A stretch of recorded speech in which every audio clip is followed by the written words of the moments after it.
डूंगरपुर जिले की DST cyber थाना पुलिस और साइबर सेल की टीम ने ऑपरेशन साइबर हंट के तहत पिछले 1 साल से फरार चल रहे 2 साइबर ठगों को गिरफ्तार किया है।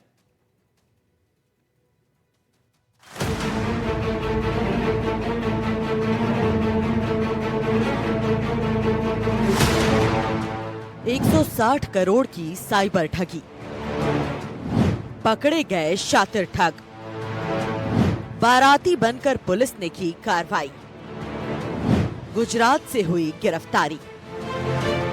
प्रदेश में साइबर ठगी के मामले लगातार बढ़ते जा रहे हैं और साइबर ठग ठगी की वारदात के लिए अलग अलग पैंतरे आजमा रहे हैं और साइबर ठगी की घटनाओं पर लगाम लगाने के लिए पुलिस की तरफ से लगातार कई अभियान चलाए जा रहे हैं। अच्छी बात यह है कि इन अभियानों में सफलता भी मिल रही है।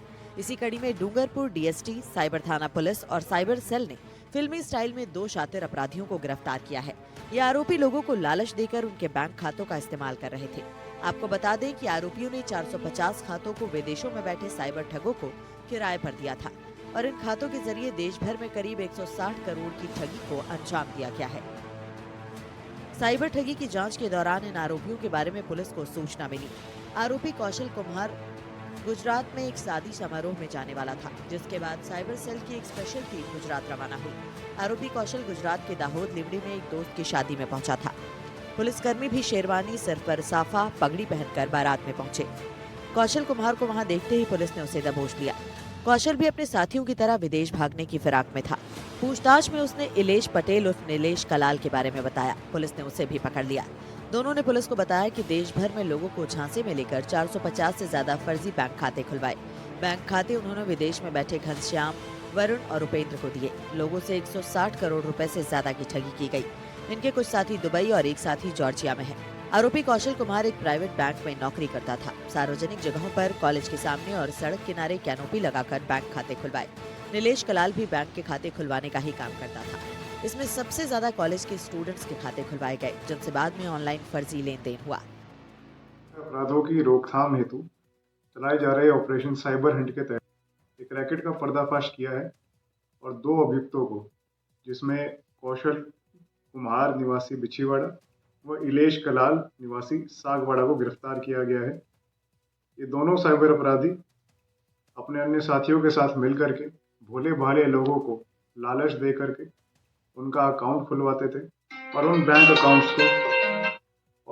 अकाउंट्स को साइबर फ्रॉड्स को बेच दिया करते थे। ये अकाउंट्स साइबर फ्रॉड्स द्वारा पूरे भारत में ठगी के लिए उपयोग में लिए जाते थे। अभी तक के अनुसंधान में सामने आया है कि इनके द्वारा करीबन 450 ऐसे अकाउंट खुलवाए गए हैं और उसके मार्फत पूरे देश भर में 160 करोड़ रुपए तक का इनके द्वारा साइबर फ्रॉड किया गया है। ये दोनों ही अपराधी शातिर थे और विदेश भागने की फिराक में थे, परंतु टीमों द्वारा अथक प्रयास करते हुए इन्हें गिरफ्तार किया गया है। इस मुकदमे में अग्रिम अनुसंधान जारी है। ऑपरेशन साइबर हंट के तहत साइबर अपराधों को रोकने के लिए विशेष अभियान चलाया जा रहा है। जिले से साइबर ठगी की बड़ी वारदातें सामने आई हैं। साइबर ठग share market, trading, crypto currency, betting apps जैसे एप्स के जरिए ऑनलाइन खातों का इस्तेमाल कर ठगी की वारदातों को अंजाम दे रहे हैं। पुलिस लगातार इन मामलों में एक्शन भी ले रही है और लोगों से भी अपील की जा रही है कि ऐसे लोगों के झांसे में न आए। कहीं भी पैसा इन्वेस्ट करने से पहले उसकी पूरी तरह जाँच कर लें। तो करेंसी, ट्रेडिंग, शेयर मार्केट में निवेश करने और बेटिंग ऐप के नाम से ठगी की गई।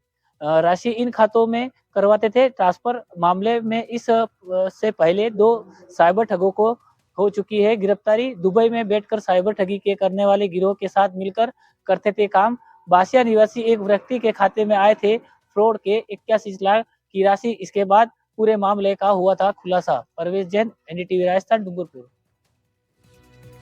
खबर जैसलमेर से बताते हैं, जहां 21 दिसंबर को डेजर्ट वॉरियर्स बीएसएफ मैराथन आयोजित होने जा रही है, जिसमें देशभक्ति और फिटनेस का जज्बा दौड़ेगा। डेजर्ट वॉरियर्स मैराथन वीर जवानों को समर्पित की गई है। मैराथन को अभिनेता पंकज त्रिपाठी का समर्थन मिला है।